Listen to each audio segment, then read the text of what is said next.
आज कोई इंट्रो नहीं होगा, सीधा डिटेल्स की तरफ बढ़ते हैं। तो दोस्तों स्वागत है तुम्हारा ओनली फिल्म। पहला डिटेल, सबसे पहले हम मूवी में सीरियल किलर को दिखाया गया है। सीरियल किलर और उसके लोग उसी टाउन जहाँ पर पार्थी रहता है, उसी टाउन के मेयर या फिर कलेक्टर को मार देता है और फिर उन्हीं में से कोई गद्दार निकलता है और उनकी खबर पुलिस तक पहुँच जाती है। फिर उन्हें उन्हीं टाउन में छुप कर रहना पड़ता है, इसलिए तो वो गाड़ी वाला एक्सीडेंट करवाते हैं ना, वो सिर्फ कुछ पैसों के लिए भाई। लेकिन वो सीरियल किलर तो एड़ा है, उसी ने मारा उसको। लेकिन क्या तुमने एक बात को नोटिस किया कि इनको सुपारी किसने दी थी?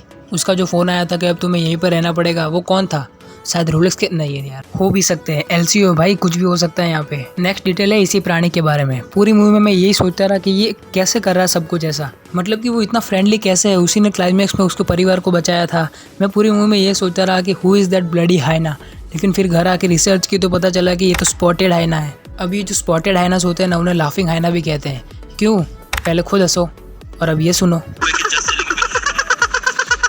अब पता चला इन्हें लाफिंग हाइना क्यों कहते हैं, और इनकी जो शार्प आइज़ होती है उसी से ये नाइट में भी शिकार कर सकते हैं। और ऐसा ही कुछ एंटनी दास जब लियो को मिलने उसके कॉफ़ी शॉप में आता है, तब उससे कहता है कि तुम्हें अंधेरे में निकलने वाले जानवर पसंद है ना, पता है ना एक बार हनी बैजर घुस आया था। ऐसी सब बातें करके पार्थी को उकसाने की कोशिश कर रहा था। तो यहीं पर लोकेश कनगराज ने हमें बता दिया था कि पार्थी ही लियो है। वैसे तो सबको पता ही था कि पार्थी ही लियो है, लेकिन फिर भी लोकेश कनगराज ने यहाँ पर ये वाली डिटेल डाली। और हाइना भी एक सोशल एनिमल होता है, इसलिए वो एनिमल रेस्क्यूअर यानी कि जो पार्थी है उसके साथ इतना फ्रेंडली था। हाइना ने अपने वोकल सेंस की मदद से पार्थी के साथ कनेक्ट किया होगा और इसी से उसने उसकी मदद की। तो अब पता चला तुम्हें कि लोकेश कनगराज ने हाइना की एबिलिटीज को कैसे ध्यान में रखकर अपनी मूवी में यूज किया। मतलब कि एक जानवर को भी वेस्ट नहीं करते यार लोकेश कनगराज। और अब अगली डिटेल है एंटनी दास के बारे में। तो एंटनी दास के बारे में ये डिटेल है कि एंटनी दास जब लियो को मिलने उसके कॉफ़ी शॉप में जा रहा था, यानी कि पार्थी को मिलने उसके कॉफ़ी शॉप में जा रहा था, तब उसने वो शर्ट बदलते हुए दिखाया गया है। और उसने वही शर्ट पहना जिसका कि वो मनुष्य दिन वाला, जहाँ पर उसने उसकी बहन एलिसा को मारा था। एलिसा जो कि लियो की बहन और उसकी बेटी थी, उसकी बलि देते वक्त उसने जो शर्ट पहना था लियो को, यानी कि पार्थी को अग्रेशन में लाने के लिए, उसने वही शर्ट वहीं पर भी पहना जहाँ पर वो उसको मिलने गया था। लेकिन वो वहाँ जाकर उसकी आंखों में देखकर ही समझ गया कि पार्थी ही लियो है। लेकिन हैरोल्ड दास ने उसको कबूल करवाने के लिए बहुत सारे पैतरे अपनाए थे, जैसे कि उसने उसको वही खंजर दिखाया जिससे कि उसने उसकी बहन को मारा था, और लियो और एलिसा के कई सारे फोटोज भी दिखाए। और इतना कुछ करने के बाद भी जब पार्थी ने नहीं माना कि वही लियो है, और जब उसने हैरोल्ड दास के ऊपर गन डाली, फिर जान पर जब बनाई, तब उसने कहा कि नहीं तुम पार्थी ही हो भाई, लियो नहीं हो। फट गई बेचारे की। लेकिन क्या यहाँ पर तुमने एक बात को नोटिस किया, हर किसी ने मान लिया था कि पार्थी है, लियो नहीं है ये। लेकिन सिर्फ एंड तक एक ही ऐसा बंदा था जिसने नहीं माना था कि ये पार्थी है, और वो था लियो का बाप एंटनी दास। मतलब कि उसको मरते हुए भी नहीं दिखाया गया हमें। मतलब कि विक्रम के टाइप चंदन को लेकर जो फैन थ्योरीज बन रही थी कि नहीं अभी तक चंदन मरा नहीं है, वो जिंदा है, ऐसी कुछ फैन थ्योरीज हमें एंटनी दास को लेकर भी बनानी चाहिए। क्योंकि अब उसको बाप को थोड़ी मारेगा वो, क्या पता बाप समझ के छोड़ दिया उसको, क्या पता ये बात सच भी हो। और अभी तो ये भी फैन थ्योरीज बन रही है कि जो उसका पूरा पास्ट दिखाया गया था लियो का, वो सब पूरा झूठ है, जिस पर कि हम आगे आने वाले वीडियोस में बात करेंगे। अगर तुम उस वीडियो को मिस नहीं करना चाहते तो अभी इस चैनल को सब्सक्राइब करना पड़ेगा तुम्हें, कर दो। अब इस तरह सोचे कि एंटनी दास लियो में नहीं मरा है, तो फिर ये लोकेश कनगराज का बहुत बड़ा मास्टर प्लान भी हो सकता है भाई। अब लोकेश कनगराज अपनी मूवी में अपने सारे विलन्स को इतना कमतर दिखा के थोड़ी मार देंगे। वो हैरोल्ड दास का मरना समझ में आता है, लेकिन एंटनी दास का नहीं भाई, ये जमा नहीं।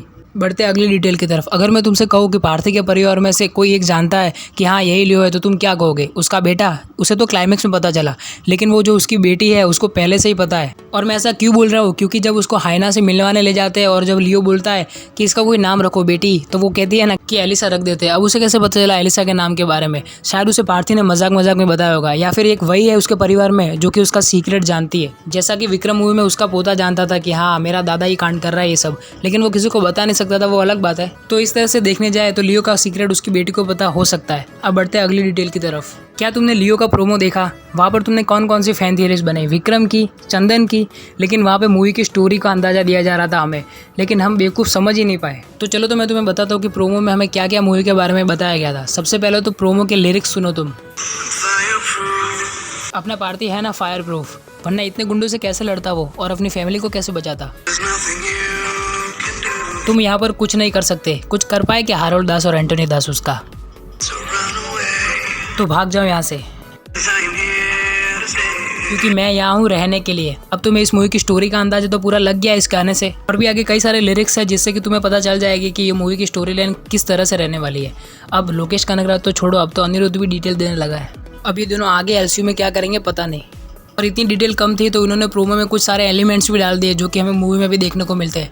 जैसे कि वहाँ पर जो सांप मरा था पिंजरे में कटकर, वहाँ पर हमें लगा था कि ये चंदन है, लेकिन वो चंदन नहीं था। ऐसा ही कुछ सीन हमें लियो के क्लाइमैक्स में देखने को मिलता है, जहाँ पर हारोल्ड दास उसको गुंडे भेजता है उसको मारने के लिए, उसकी फैमिली को मारने के लिए, और वहाँ पर लियो ने पहले से ट्रैप बिछा के रखे हुए होते हैं। और वहाँ पर हमें जो उड़ता हुआ ईगल दिखाया गया था वो रेफरेंस था एंटोनी दास का। और हमें जो गाड़ियों पर TN लिखा हुआ आ रहा था यानी कि तमिलनाडु, तो चेन्नई से आ रहा था ना हारोल्ड दास लियो को मिलने। क्या बताए भाई, लोकेश कनगराज ने अपने मूवी के प्रोमो में भी इतनी सारी डिटेल्स डाली थी मूवी की स्टोरी को लेकर, लेकिन हम उसको LCU का कनेक्शन मान रहे थे।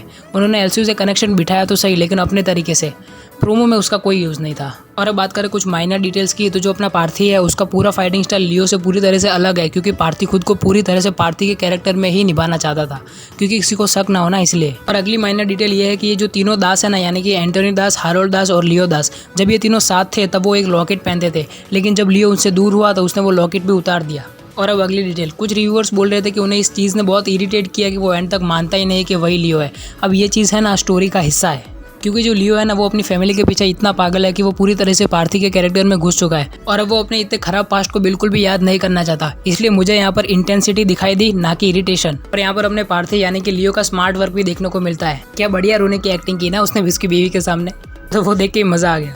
चलो अब लियो को लेकर तो इतनी डिटेल्स थी, और भी डिटेल्स है, लेकिन उस पर हम आगे आने वाले वीडियोज़ में बात करेंगे।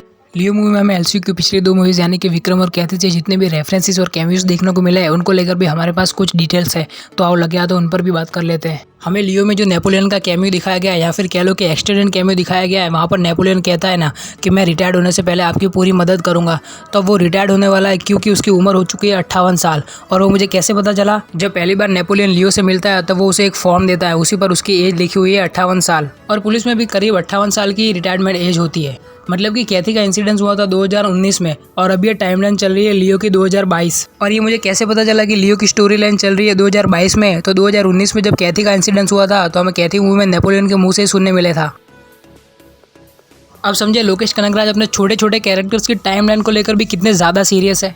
लियो में हमें वही प्रोस्टिट्यूट का कैरेक्टर देखने को मिलता है जो कि हमें विक्रम मूवी में देखने को मिला था। लियो के कैफे में सडनली वो आ जाती है और बिल के वक्त वहाँ पे लिखती है प्लेजर इज माइन। यहाँ पर हमें दिया गया था विक्रम का रेफरेंस। और जब लास्ट में विक्रम लियो को कॉल करता है तो वो प्रोस्टिट्यूट का कैरेक्टर हमें वहीं पे देखने को मिल जाता है। और अब इस कैरेक्टर का नाम तुम कमेंट सेक्शन में लिख के बता दो मुझे। जब मूवी के पोस्ट क्रेडिट सीन में विक्रम लियो को कॉल करता है तो हमें उसके एक्सप्रेशन देख के लगता है कि शायद लियो विक्रम को पहले से ही जानता है, लेकिन वो कैसे जानता है उसको लेकर फैन थियरीज बनाएंगे आगे। लेकिन अब सिर्फ इतना जान लो कि शायद लियो विक्रम के साथ साथ दिल्ली को भी जानता है, क्योंकि जब वो नेपोलियन दिल्ली के बारे में बता रहा होता है तो वो बिल्कुल भी सवाल नहीं करता कि दिल्ली कौन है क्या है। ऐसा लियो ने क्यों किया होगा, क्योंकि शायद दिल्ली और विक्रम इन दोनों को लियो पहले से ही जानता है। और अगर लियो और LCU को लेकर तुम्हारे पास और डिटेल्स है तो कमेंट सेक्शन में मेरे साथ जरूर शेयर करना, क्योंकि शेयर करने से ही प्यार बढ़ता है और ज्ञान भी। और अगर तुम्हें ये वीडियो पसंद आए तो इसे अपने दोस्तों के साथ शेयर कर देना, और अगर ज़्यादा ही पसंद आ गई तो लाइक मार दो इस वीडियो को, और एज ऑब्वियस सब्सक्राइब कर लो इस चैनल को। मैं मिलता हूँ तुमसे अगली वीडियो में। बाय।